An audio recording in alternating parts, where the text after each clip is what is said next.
it's difficult to think that it's only been a year since we were taken over by Jurgen Klopp. No real structure to the video. I haven't really wrote anything down.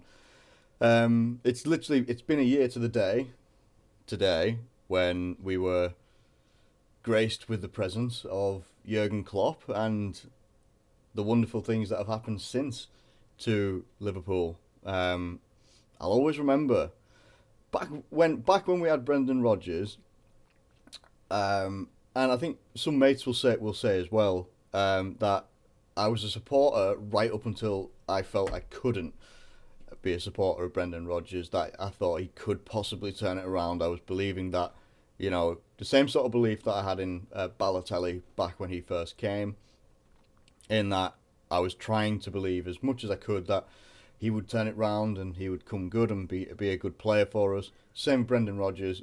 I still had faith that if he was going to stay in the job, that he would do something for us. The day that changed was my very first visit to Anfield, and it was the abysmal. It was good to be there, but obviously when you look at the result and the way we played, it was the Carlisle United game. It was okay. I remember Danny Ings getting his goal. They were awesome seats as well. They really were awesome seats. Let's be honest with you, they were absolutely awesome. So I think I was pretty much on the left side of the halfway line, which was awesome, absolutely awesome, and about 20 meters away from where the likes of Kenny Dalglish and that would sit and stuff like that. That was again awesome. Just like you just look over and there they are, and yeah, that was really awesome. Quite a very very cool experience. But the thing that turned it for me in that match was when Carlisle United scored, and I remember Firmino had got an injury. He'd fallen pretty badly. Like he'd done one of those, like jumped over someone, had turned over them and landed flat on his back. And obviously it turned out he was out for a little bit as well, which was gutting because, I love Firmino as a player.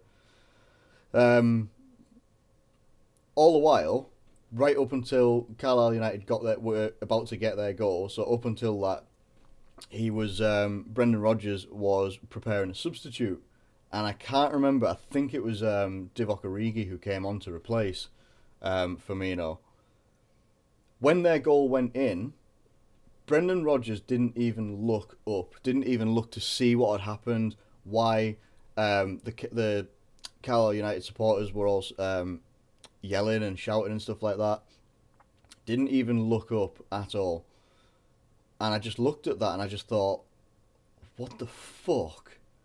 How can you almost look like you're not asked? Now I know, some people be like, well, maybe he's just trying to not keep his emotions in and stuff like that. And maybe he was thinking like, oh, I can't believe we just conceded, for fuck's sake, this, that and the other and stuff like that.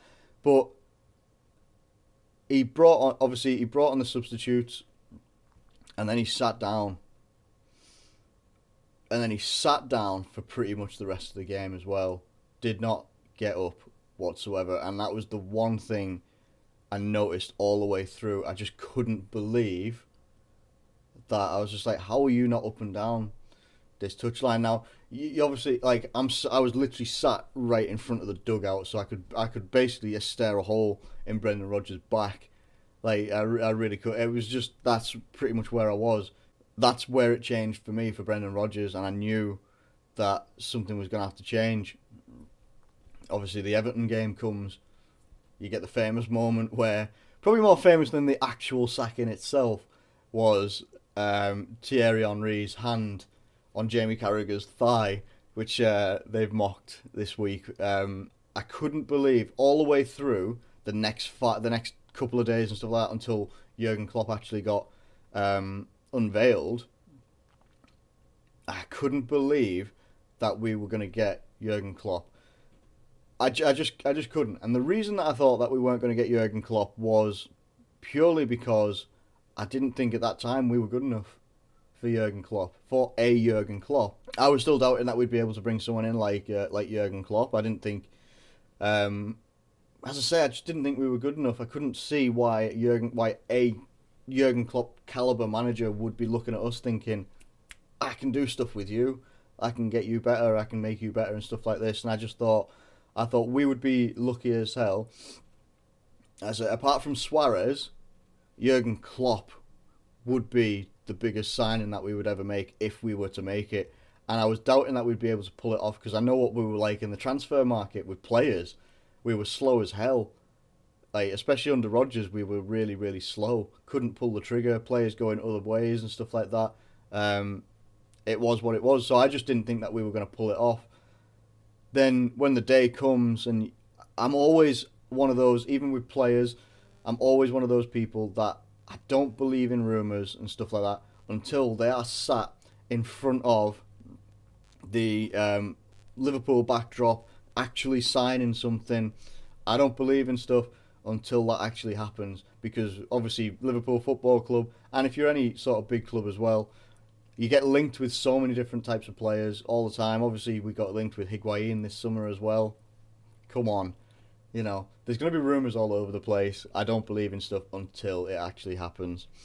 So, seeing Jurgen Klopp come out, he does his first press conference, the normal one press conference. I think, I think most Liverpool fans would be the same as well. Is that they probably watched that first press conference a couple of times. They recorded that conference, and it was unreal. It was unreal, the vibe that you got from him. Because if you remember back under Rodgers, in that, like, those final couple of weeks under Rodgers as well, and especially being at Anfield at that time as well, Anfield, as soon as when we scored, great stuff. But when bad stuff was happening on the pitch and stuff like that, it immediately got into the crowd.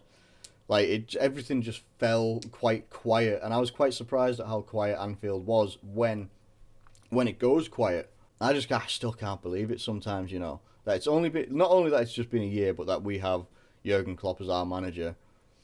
And you look what happened over last year. We finished 8th in the table, nothing to shout about. We probably, as some other rival supporters and stuff would say, we put all our eggs in one basket, and we did. I don't think there's any shame in that, in the Europa League, but we pulled off some hell of a performance in some of those games. And obviously, most notably, we pulled it off in the Dortmund game. We played some really great matches. We played some shoddy matches in the Premier League as well. But at the end of the day, we knew that things were going to be on the up.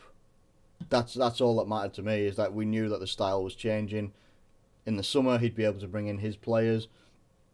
By October, by October last year, I'd already written off the league and Champions League and stuff like that anyway because of our performances.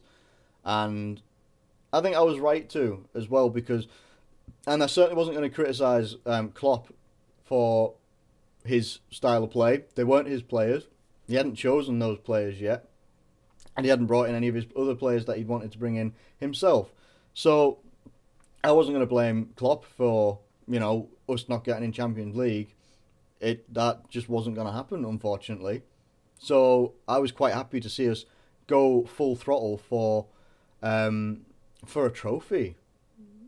We got to 2 finals last year. Went very close with Man City, went down to penalties, and Caballero pulls off the frigging performance of a lifetime. I remember the Dortmund game very, very well. And I remember the Dortmund game very, very well for bad reasons. I was unable to fucking watch it. I couldn't watch it anywhere. Couldn't find a place to go watch it. We didn't have any internet at the time. Didn't have TV set up or anything. I was literally relying on notifications on my phone, and that is the fucking worst way. Especially with how that game goes as well. We're 2-0 down. Just such a fucking legendary game for us in recent memory that we managed to pull out that victory. I can't believe that we pulled out that victory, because I'm watching my notifications on the Sky Sports Centre and stuff like that going off, and it gets into like the 90th minute, and I'm just like, well, you know what, we put in a good performance. That we can be proud of that. We can be proud of that. And then all of a sudden, the little black box that comes up when someone scores a goal, but it comes up blank, and I'm like, what? who scored? And then it comes up Dejan Lovren, and I'm like, fuck off. And I literally, where I'm at when I do like my editing and stuff like that, editing for music and doing videos and stuff like that, I literally jumped out my seat and I put my arms in the air, but it's a slanted roof, and I fucking put both fists fucking right into the concrete of my fucking of this room, and it just absolutely worth it though, because that's the type of feeling that you get under Jurgen Klopp. I think if I was ever to nail down one thing, and it's going to be very difficult to nail down one thing, just one thing that Jurgen Klopp's done. He's done so much. He's done so much for us. You look at how the players are with him. You look at how the players seem to love being around him, whether they're a substitute. Divock Origi recently saying he knows that Klopp has faith in him. He's going to continue working hard. Danny Ings with the under-23s all the time, getting his fitness up, game time, confidence, everything like that. To all the first team players, the youth players that he likes to bring through. You see what he's like with these players and how positive they are. You see how the supporters are as well, how positive they are. The one thing that I would nail down, if I could nail down anything about Jurgen Klopp's first year, is how hard that man has worked to bring unity to the fans, the players, everything. Everybody generally, on the general consensus, is so positive, has so much faith in Klopp. And I'll be honest with you, when he first came in, and after the exploits of the Europa League and stuff like that, I was doubtful. He obviously gave that press conference saying, we need to turn from doubters to believers. And I was fully on board with that. I really, really was. However, we just had two pretty not so good seasons under Brendan Rodgers, and it really was difficult to shake that off for me. Anyway, I don't know what it was like for anybody else, but like we had the old cliches and stuff like that where we would be on maybe a 2 to 3 game unbeaten streak. You pretty much would know in that next game we're probably going to get beat, and it's going to be maybe by a team that doesn't deserve to necessarily beat us or whatever, if you can have teams like that anyway. It would be pretty similar to where we were feeling about the Swansea game, or how I was feeling about the Swansea game coming up. We'd been on a good run. We'd put 4 past Leicester. We'd beaten Chelsea, who were notoriously a difficult opponent for us. We'd smashed 5 past Hull. It seemed like we were just like getting these goals in, smashing teams left, right and centre, or beating hard teams like Chelsea. And it just seemed like it was getting time for us to lose. And Swansea, to me, almost felt like, that first half felt like, this might be the game that we lose. This might be the game that we lose. And you know what? It changed my opinion. Because when we came out in that second half, fought, got some good goals. Well, got a good goal from Roberto Firmino and got a good goal from James Milner. A penalty as well. I don't know. There's just something to be said for the unity that you see now. You see so much positivity. You go back and look at if you go back and look at transfer tweets, and I was a little bit concerned about the transfer window as well, in that we were being linked left, right, and centre. Obviously, the big key area for us was looking at left back. We were concerned about left back. I wasn't concerned about CDM because you had a couple of options there that you could play. If you wanted to, you play Henderson there. Didn't know if it was going to work or not, but you know what? It seems to be working right now. You've got Emre Can when he was back from injury and working his way into the team. You've then got obviously Lucas, who can play there as well. Maybe not the best player to put there. He seems to be a lot more comfortable in defence, to be honest with you. You've got Stewart that could come in and play there. You've got Grujic that could possibly come in and play there, but probably more centre mid. You had options there anyway. Left back looked like the glaring one that was iffy. What he's managed to do with James Milner is just unbelievable. Unbelievable. And James Milner's obviously a really flexible player anyway. He will play pretty much wherever you ask him to play, which is amazing. It really, really is amazing. But it's just unreal. Absolutely unreal. I didn't think Milner was going to work. I thought he was maybe too slow. Wasn't going to be able to keep up with teams that had a lot more pace than us in their team down that side. But since since he's managed to get into that role and he's had it a good couple of games, he's getting a good successive games in there. Nathaniel Klein comes out and says, "I've been working my whole life to be a fullback." He comes in and makes it look easy. Maybe it's the adaptability of Milner, but it's also the faith that Klopp has that he. What I what I got from that, what I got from the transfer window and where we are right now after 7 games, Klopp has a plan for pretty much everything. He knows what he's going to be doing. He knows what he's going to try and do, and he comes out, he does it. He makes these decisions which people question. James Milner at left back, what are you doing? You know, it looks like Moreno's almost been not exiled, but he's going to have a very, very difficult job getting in front of Milner with how quickly Milner's adapted to that position. His use of youth as well is very, very good. I like it. I like it. He's mainly used some in cup games, but I don't think that he's going to be opposed to using them in Premier League games as well if he wants to. If he sees someone, I imagine Jurgen Klopp is one of those who, if he's good enough, he's old enough sort of people, and he wants people to progress really, really well. I couldn't be happier with where we are as a club right now, as a team, as a fan base. I think the fan base has been amazing. Haven't you know? Myself, I haven't been able to get to Anfield, but friends of mine that have, they just tell me about how different the atmosphere is at Anfield, and no experience will ever be like it is, like when you're actually there, when you hear it on TV and stuff like that. But you can tell that there is a different power in that stadium, and the power comes from the fans, which is being bred by Jurgen Klopp. We can only be thankful that Jurgen Klopp chose us, because if Jurgen Klopp didn't come to us, I have absolutely no idea where we would be right now. I really, really don't. People were saying that we could have maybe, Ancelotti was free at the time. Ancelotti seems to deal with champions quite a lot of the time. You look at the teams that he's managed, he deals with people that have high caliber talent and are more than likely going to be champions. So you look at the fact that he's been over to Real Madrid, he's now at Bayern Munich, he managed Chelsea. He's more likely to go for like the big teams that are going to be in Champions League and all that sort of stuff, and we weren't anywhere near there. I genuinely don't know who we could have gotten apart from Jurgen Klopp. But more importantly, the fact that Jurgen Klopp chose us just says so much. That he came out of his hiatus for us is just unbelievable. And long may it continue. We're sitting in 4th in the league right now, 2 points behind champions Man City. We are banging goals in all the time as much as we can. Defence is still a little bit shaky. Okay, that's going to happen. Our defence isn't going to sort itself out overnight. It's one of those. It will need work.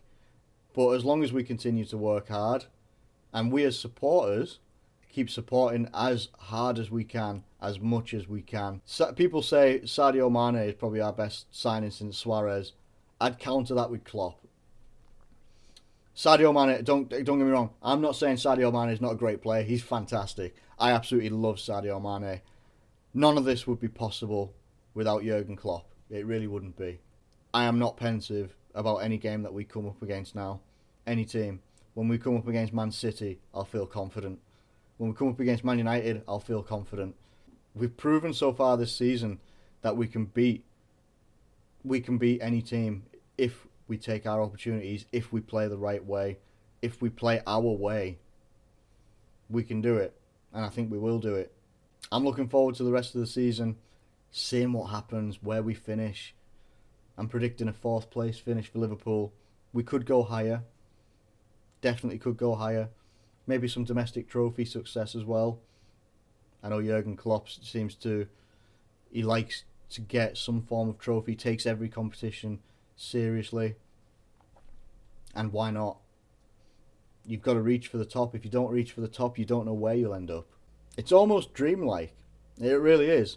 It's almost dreamlike when you see and have felt that your club is just going down, and that the fans aren't really enjoying it anymore, or that there's doubts creeping in, like when we were under Rodgers, and everything just seemed a little bit pensive and a little bit nervous, and a bit negative as well, to this year where everything seems to be positive. People might be able to pick out negatives and stuff like that. You feel free, feel free. For me, there's no point. We'll pick out negatives and stuff when we lose matches, draw matches we maybe should have won, lose matches we maybe should have drawn.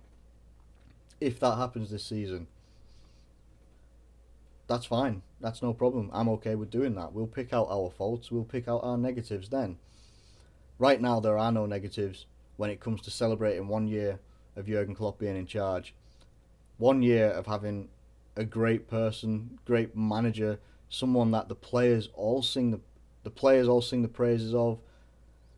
The club staff sing the praises of, the people that are above him or technically above him, like directors and stuff like that.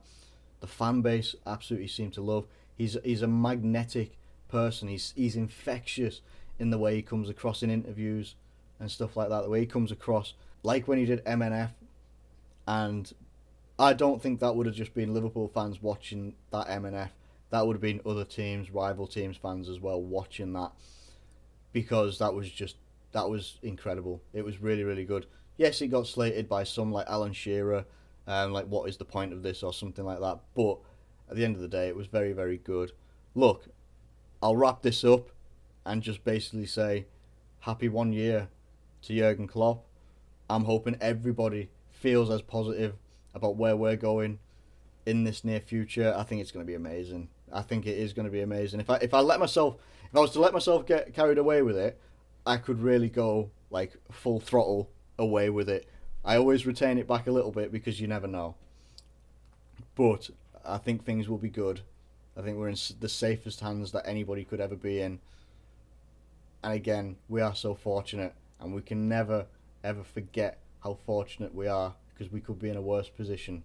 We could be sitting with a manager that may be taking over after Rodgers, maybe someone who isn't as experienced. I don't know. I honest to God, as I keep saying before, I honestly don't know who we would have gotten in as a manager, and that's why we've got to be thankful.